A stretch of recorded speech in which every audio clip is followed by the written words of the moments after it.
étudiants et chers étudiants, donc on continue toujours la troisième série.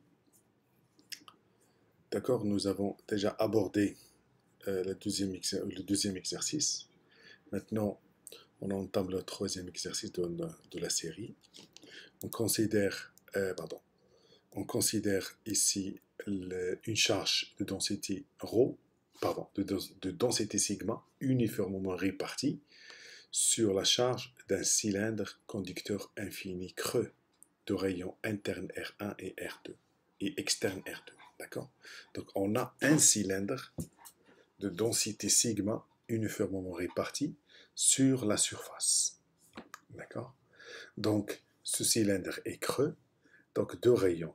Il a un rayon interne R1 et un rayon externe R2. Donc le but de cet exercice est de calculer la capacité dans le cas d'un cylindre. D'accord?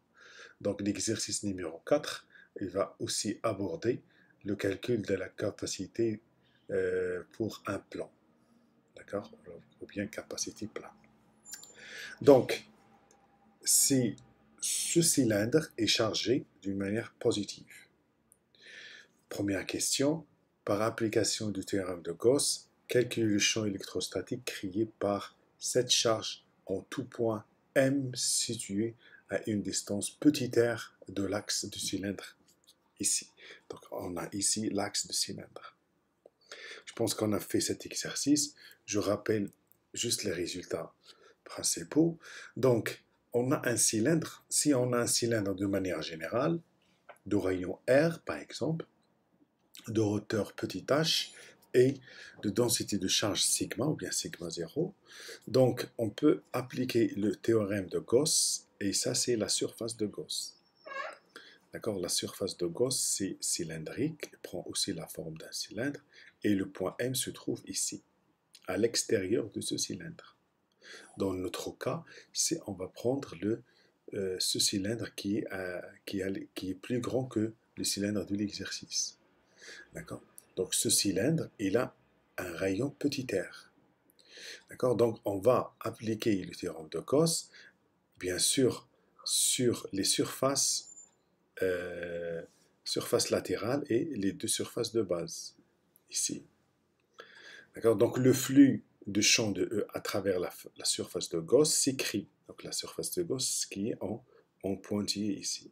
D'accord? Donc juste pour illustrer le cas de notre cylindre, il est sous cette forme.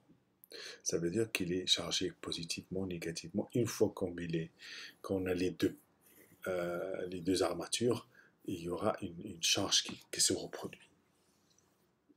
Ou bien une capacité qu'on va discuter à la fin.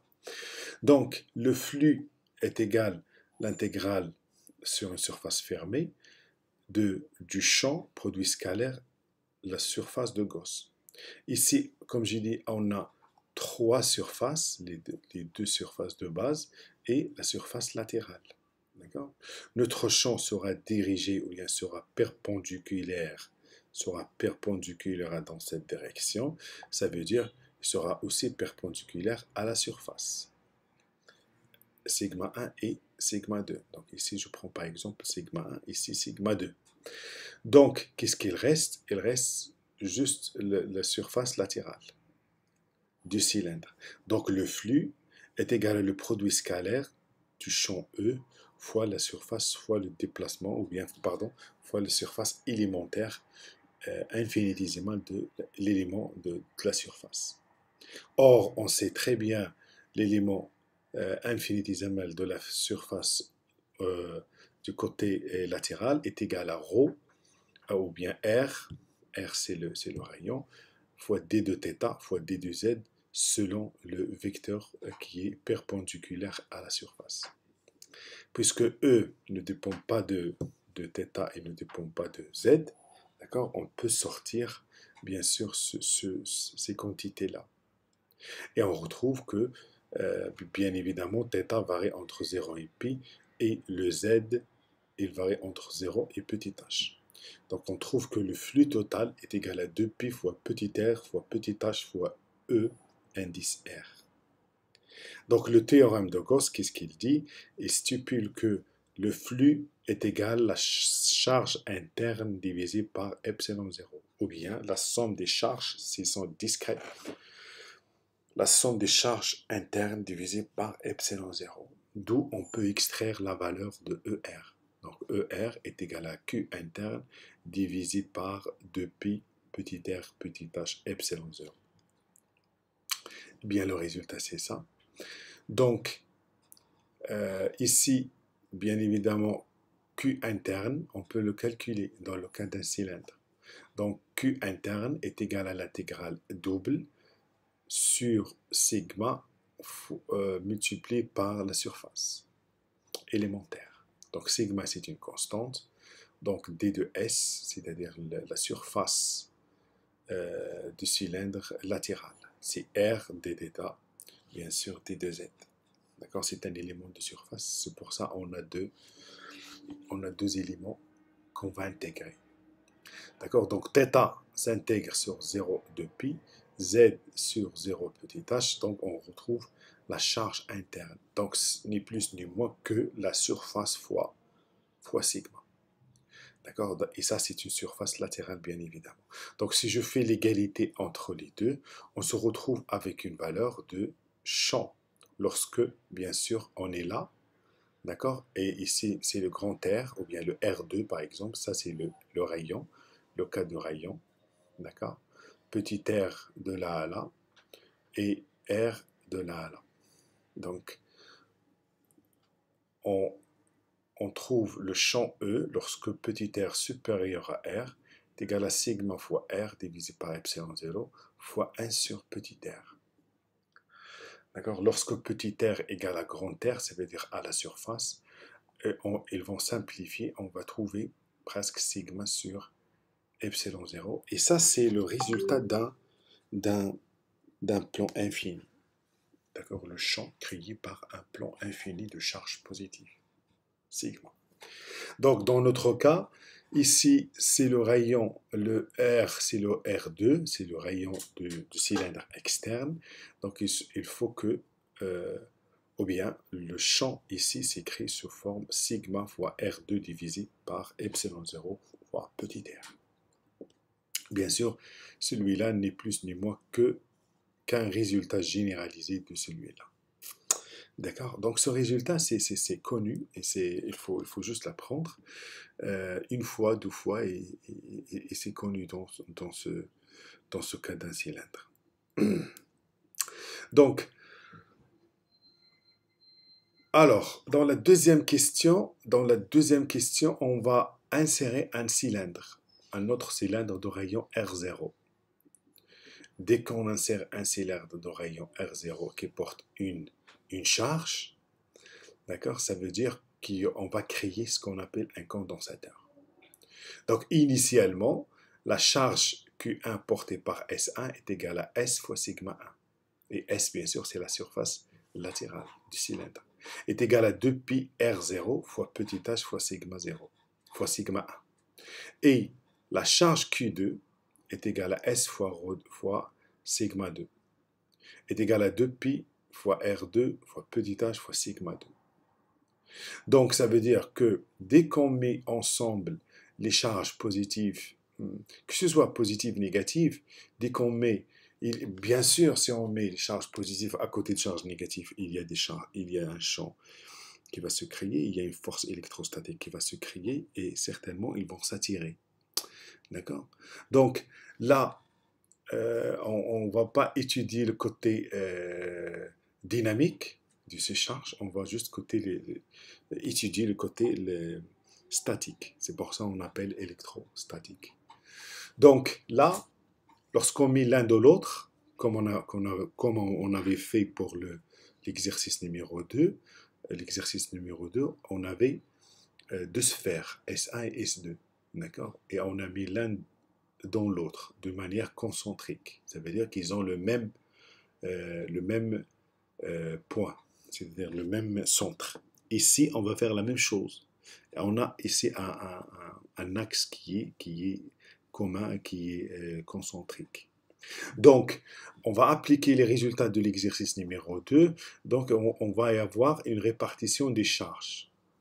Donc, puisque ça porte ce cylindre, ce petit cylindre, il porte la charge Q1 au début, et celui-là, il porte deux charges, Q2, mais Q2 interne et Q2 externe. Avec Q2 interne plus Q2 externe est égal à Q2, est égal à ce Q2.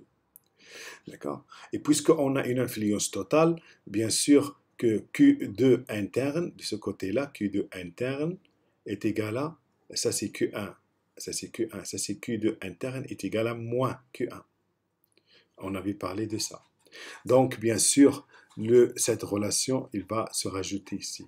Donc, Q2 externe est égal à Q2, d'après cette relation, puisqu'on a Q2 interne plus Q2 externe est égal à Q2. Donc, Q2 externe est égal à Q2 moins Q2 interne. Et Q2 interne est égal à moins Q1. Donc, moins, ça veut dire plus. Donc, ça veut dire que, on considère que le système le, isolé. Donc, on va y avoir, bien sûr, la conservation de la charge, et c'est un principe, donc, bien sûr, général en physique. Toujours, il y a la conservation de la charge. Bien sûr, la charge électrique. Donc, ça, c'est un principe en général, donc il n'y aura pas de perte. Peut-être il y aura une transformation des charges en énergie ou bien en chaleur, mais il n'y aura pas de perte. Donc là, on va distinguer deux cas de figure. Deux cas de figure, donc on va considérer si le point petit r, ou bien le point M se trouve entre R0, donc elle est supérieure à R0 et inférieure à R1. Donc le point M, elle est là. Donc notre cylindre, ou bien notre surface de Gauss, elle va être sous cette forme. Ça veut dire que le petit cylindre de rayon R0 qui va être à l'intérieur. Donc la charge interne, c'est Q1. Tout simplement.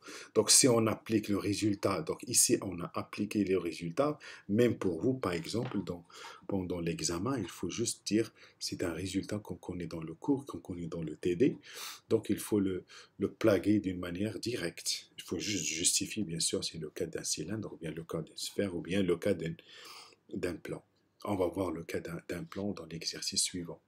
Donc, E fois 2P fois petit r fois petit h égale à Q1 divisé par epsilon 0, d'où on sort avec le résultat que vous connaissez.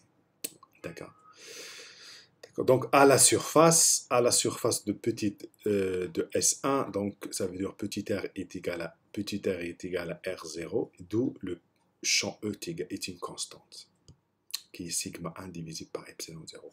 Lorsque R supérieur à R2, c'est-à-dire lorsque le petit m est là, donc on va considérer l'ensemble. Et qu'est-ce qu'on a dans l'ensemble? On a les charges qu'on a à l'intérieur, c'est Q1 plus Q2. Donc on applique la somme des charges internes. D'accord, la même formule, mais ici Q1 plus Q2 divisé par epsilon 0. Et là, je remplace, bien sûr, Q1 par la valeur et par sa valeur et Q2 par sa valeur initiale. D'accord? Donc la question B, calculons le potentiel ou bien la différence de potentiel. Donc on va utiliser toujours les relations qui sont très connues, et c'est une relation, d'une grande importance, c'est que le champ est égal à moins grade V. Lorsque le champ augmente, le grade diminue, le potentiel diminue. D'accord, c'est pour ça qu'on a ceci le moins. Donc, facilement, parce que nous, on travaille maintenant dans coordonnées cylindriques, c'est d de V est égal à c'est grade V est égal à d de V par rapport à R, puis à la dérivée première. D'accord. Donc, on intègre entre V1 et V2. Donc, on retrouve, bien sûr, avec un signe moins ici, normalement, ça va donner V2 moins V1, mais avec le moins, on va se retrouver V1 moins V2. D'accord? V1 moins V2 égale celui-là. Donc, l'intégrale primitive de ln, de 1 sur R, pardon, c'est ln R. Donc, entre R1 et R0. Donc, la différence de potentiel, bien sûr, est égale à cette valeur dans le cas d'un cylindre. Vous voyez, si on calcule la capacité de ce cylindre, donc on va l'extraire d'ici. Donc, lorsqu'on remet le cylindre numéro 2 ou bien S2 à la Terre, ça veut dire que le potentiel, ou bien son potentiel est égal à 0. Donc V2, c'est le potentiel de S2, et V1, c'est le potentiel de S1. Donc lorsqu'on relie celui-là à la Terre, ça veut dire qu'il est nul. D'accord. C'est-à-dire, il est très important de connaître cette histoire de Terre, puisque ça c'est considéré comme la masse euh, d'une manière générale. Mais pour vous, il faut juste connaître maintenant les formules. Donc V2 est égal à 0. Donc le condensateur, donc on peut tirer les résultats changent. Ça veut dire, lorsque V2 est égal à 0, donc là, il y aura une répartition des charges. Et ça, c'est très, très important. Il y a des condensateurs qui sont très, très dangereux. Donc, ça veut dire une fois, il y aura une redistribution de charges. D'accord? Q1' devient Q1 et Q2' et c'est Q interne. D'accord? De telle manière, on peut recalculer les capacités ici. D'accord, donc l'objectif de cet exercice, c'était bien sûr de calculer la capacité, et dans le cas cylindrique. Donc rappelez-vous qu'on a calculé la capacité dans le cas sphérique, cylindrique, et on va entamer le cas d'un plan, condensateur d'un plan, ça c'est l'objectif de l'exercice suivant. D'accord, d'abord, cette photo montre les capacités, d'accord, quelques capacités qu'on rencontre dans la vie quotidienne, sous forme cylindrique, sphérique ou plane. D'accord, donc les capacités jouent un rôle très important dans les circuits électroniques. D'accord, donc les capacités jouent le rôle de batterie, mais il emmagasine de l'énergie, mais il ne fabrique pas de l'énergie. D'accord. Il n'y a pas d'électron qui circule à l'intérieur de ces capacités. Il y a une charge, tout simplement, qui s'est emmagasinée, l'équivalent à une énergie qu'on va voir tout à l'heure. D'accord. Donc, par exemple, si vous prenez votre téléphone, un flash ou bien la lampe de votre téléphone, elle est commandée par un condensateur. D'accord. Donc, troisième cas de figure, illustré dans l'exercice numéro 4. Dans ce cas, on considère un condensateur plan placé dans l'air, d'accord, l'air sec. Et donc, epsilon est égal à epsilon 0. Normalement, s'il n'est pas dans l'air, ça va être juste epsilon. Donc, il constitue de deux armatures, A1 et A2, métalliques de surface S et distantes de E. D'accord? On a deux condensateurs, on a deux armatures planes, d'accord? Donc, ça forme un condensateur. Ça veut dire qu'il y a une charge qui va se condenser. Et on admettra que les deux armatures sont en influence totale. Donc, rappelez-vous que c'est très important. Il y aura un échange de l'énergie. Donc, les effets de bord sont négligeables. Donc, le condensateur est porté à une différence de potentiel est égale à V1 moins V2, soit Q la charge du condensateur et sigma la densité sphérique de charge. D'accord? Donc, la première question, toujours déterminer en fonction de la charge Q, le champ E entre les armatures. Et ça, c'est très important. Donc, c'est très important de connaître, comme j'ai dit, les trois cas de figure, sphérique, cylindrique et maintenant plan. Maintenant, ça se ressemble à cet exercice qu'on l'avait fait aussi. Je fais juste un rappel. Donc, supposons qu'on a un plan.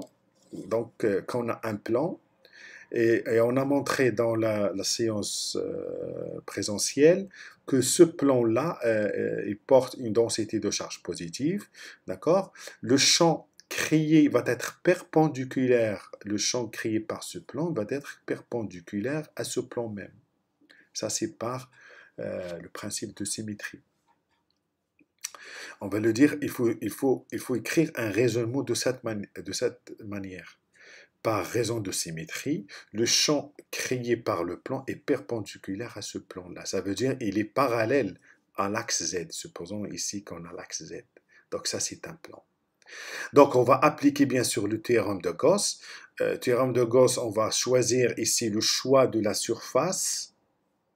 Le choix de la surface de Gauss ne dépend pas de résultat, ou bien le résultat ne dépend pas du choix de la surface. Le résultat trouvé ne dépend pas du choix de la surface. On peut choisir une surface carrée, une surface rectangulaire, ou bien même une surface cylindrique. D'accord? Donc, le plan est chargé positivement. Les vecteurs de champ électrique sont dirigés vers l'extérieur du cylindre, puisque sont chargés positivement, donc le champ s'éloigne. Le flux décomposé sur les trois surfaces. Donc les trois surfaces, comme j'ai expliqué dans pas mal de choses. Donc je fais toujours rappel, et c'est pas un rappel, mais j'insiste sur le cas de cylindre, il y a trois surfaces. Surface S1, S2, ou bien surface 2, deux surfaces de base, S1, S2 et une surface latérale. Donc tout à l'heure on l'a montré, il reste que la surface latérale ici. Mais la surface latérale, il est orienté vers l'axe, supposons ça c'est l'axe X, d'accord? Il est orienté il est perpendiculaire au champ E1 et E2, d'accord? S'il est perpendiculaire, donc le produit scalaire, il n'y a pas un cosinus angle. Donc, le champ, bien le flux est égal à E1 plus E2 fois S. Or, E1 égale à E2, égale à E. Donc le flux devient 2 fois E fois S, 2 fois E fois S.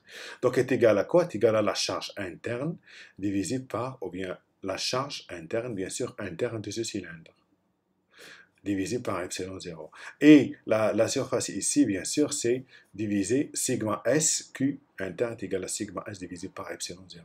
D'où on peut tirer que E, donc on simplifie par S, est égal à sigma divisé par E epsilon 0. Alors, on a deux cas de figure. Si Z il est positif et dirigé vers dans ce sens, c'est-à-dire que le sens de E dirigé vers le sens de Z, donc c'est sigma sur 2 epsilon 0. Si Z il est négatif, bien sûr, ce signe moins, ça veut dire qu'ils en sont inversés, tout simplement. C'est sigma moins. Donc, les deux champs sont parallèles.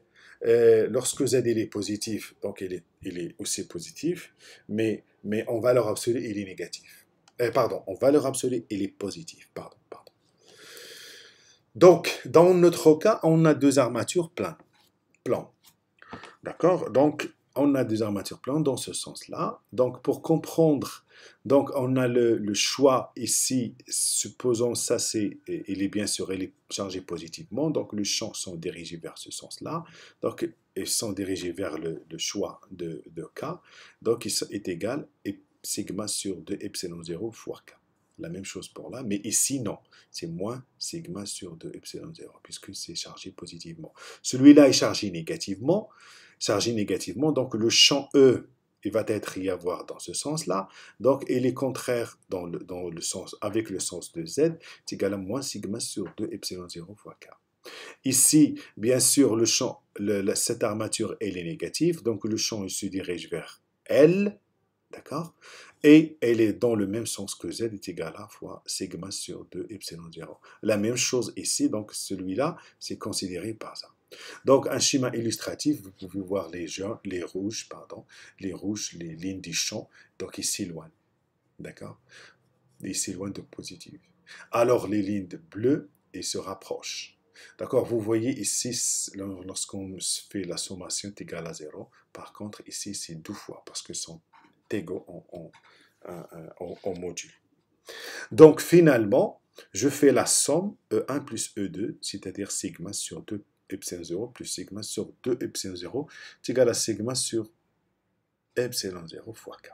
Donc ça, c'est le champ créé à l'intérieur des deux armatures. Et à l'extérieur, bien sûr, le résultat est nul. Ça, c'est très important. Ça va nous aider pour dégager l'expression, ou bien même la valeur, l'expression de la capacité. Donc, la différence de potentiel s'écrit comme suit. Donc, par cette expression, c'est toujours E égale à moins grade V. D'accord? J'intègre j'intègre entre l'armature 1 et 2, l'armature 1 et 2, donc je trouve cette valeur, je remplace E par sigma divisé par epsilon 0, avec bien sûr Q est égal à sigma par S, je peux la remplacer ici, donc sigma est égal à Q divisé par S, je retrouve donc ce moins-là va être absorbé là, ça va donner V1 moins V2, et bien sûr ce calcul Z2 moins Z1, puisqu'on a un D2Z ici, ça va donner l'emplacement ou bien l'épaisseur ou bien la distance entre les deux armatures. La distance entre les deux armatures est égale à E. Finalement, on dérive l'expression de la capacité. Donc toujours cette expression est valable, quelle que soit, je dis, cette expression est valable. Ça, c'est la définition d'ailleurs. Cette expression est valable quelle que soit la capacité, quel que soit le cas étudié, c'est-à-dire sphérique, cylindrique ou bien plan. Dans le cas d'un plan, on va se retrouver avec C est égal à epsilon 0 fois S divisé par. Donc, c'est quoi S? C'est la surface. C'est la surface, en réalité, c'est la surface. Bien sûr, puisqu'on a dit c'est une influence totale, c'est la surface influencée ou bien touché par les charges. Donc, divisé par E, E c'est la distance entre les deux armatures. Donc ça, c'est un résultat très important qu'on va l'exploiter toujours et on a le droit de l'exploiter. Donc, vous voyez ici, par exemple, juste ça c'est mathématique, vous voyez ici Q, par exemple, Q est égal à, la charge est égale à C fois celui-là. D'accord? C'est-à-dire que C représente ce qu'on appelle une tangente de la droite. Cependant, c'est une droite, d'accord? Donc V égale à Q sur C, donc V égale à Q sur C, ou bien Q égale à C fois V, Q égale à C fois V, ça c'est une droite. Si je trace, ça c'est dans l'axe Y, et ça c'est dans l'axe X, d'accord? Donc ça c'est la pente. Donc C mesure la pente entre la charge et le potentiel. Elle est très importante, elle est en l'unité internationale, c'est le farad. Farad, c'est-à-dire le coulomb, ici je le retrouve, ici par exemple, c'est le coulomb par volt. Un microfarad, c'est 10 puissance moins 6 farad. Un picofarad, c'est 10 puissance moins 12. Un femtofarad, c'est 10 puissance moins 9 farad, et ainsi de suite. D'accord. Donc, comme j'ai dit, la capacité joue un rôle d'un objet qui emmagasine de l'énergie, d'accord, qui ne produit pas de l'énergie, d'accord. Donc, on peut calculer l'énergie emmagasinée par cette formule. Donc, c'est N demi Q fois la différence de potentiel. Il a l'air, je dirais, il a l'air l'énergie cinétique ou bien l'énergie potentielle dans le cas en mécanique classique, c'est N demi quelque chose. Enfin, ici, bien sûr, N demi. Je ne sais pas, peut-être l'année prochaine, vous comprenez l'origine de cet N demi. Donc, on remplace, juste un remplacement, on trouve Q carré fois E divisé par 2, epsilon 0 fois S. Et bien sûr, je remplace la charge et je retrouve cette valeur. D'accord? Donc ça, c'est, n'oublions pas ça, c'est le volume. D'accord? Donc je simplifie S avec S ici, ça reste S fois E. Donc ça, S fois E, la surface fois la hauteur, ça donne un volume. Donc sigma carré divisé. Donc ça, celui-là n'est plus ni moins que la forme intégrale. La forme intégrale, c'est bien sûr c'est sigma 0, d'accord? Donc sigma 0 fois E carré. Donc, comme j'ai dit, la capacité, on a vu dans l'exercice 3 et 4, hein, l'exercice 3 et 4, et même l'exercice 2, comment on calcule la capacité dans le cas sphérique, cylindrique et plein. D'accord? Donc j'arrive à la dernière question. Donc, à la dernière question, si on met en parallèlement, on introduit entre les deux plaques une autre plaque. On introduit une plaque. Bien sûr, il faut qu'il soit conducteur ou bien conductrice. Dès qu'on introduit une petite plaque à l'intérieur ou là, entre les deux armatures initiales, ça prend, il y a une distribution de charge ou bien redistribution de charge qui se fait automatiquement. Donc, cette petite plaque, il a une épaisseur petit a. À nouveau, calculer la capacité induite, ou bien les capacités induites dans équivalent. D'accord? Donc, c'est comme on a le cas en série. D'accord, les capacités en série. Dans ce cas, on va appliquer le résultat qu'on a trouvé tout à l'heure. On a trouvé C est égal à epsilon 0 fois S divisé par E. E, c'est la distance. Maintenant, on va appliquer la même chose. On aura C1, par exemple. C1, elle est là. Donc, c'est quoi? Ça, c'est E1. Donc, epsilon 0 fois S divisé par E1. D'accord? Donc, dès qu'on connaît le résultat, on vous fait confiance. Il faut juste l'appliquer directement. Mais il faut donner un raisonnement. Donc, C2 est égal, celui-là, donc C2 est égal à epsilon 0 fois S divisé par E2. E2, c'est la distance qui sépare.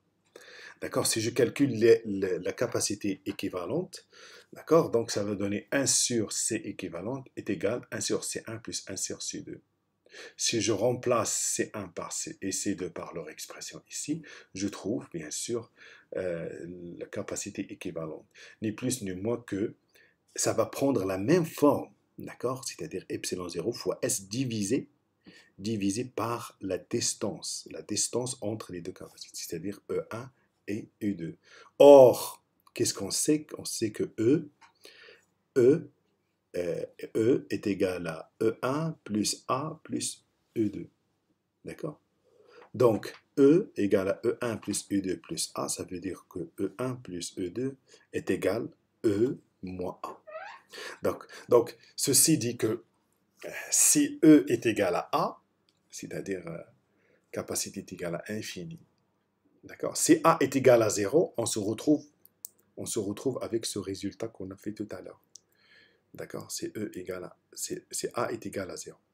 Donc, par ça, j'arrive à la fin de ces exercices et j'aimerais bien vous faire un résumé de ce qu'on avait vu dès le début.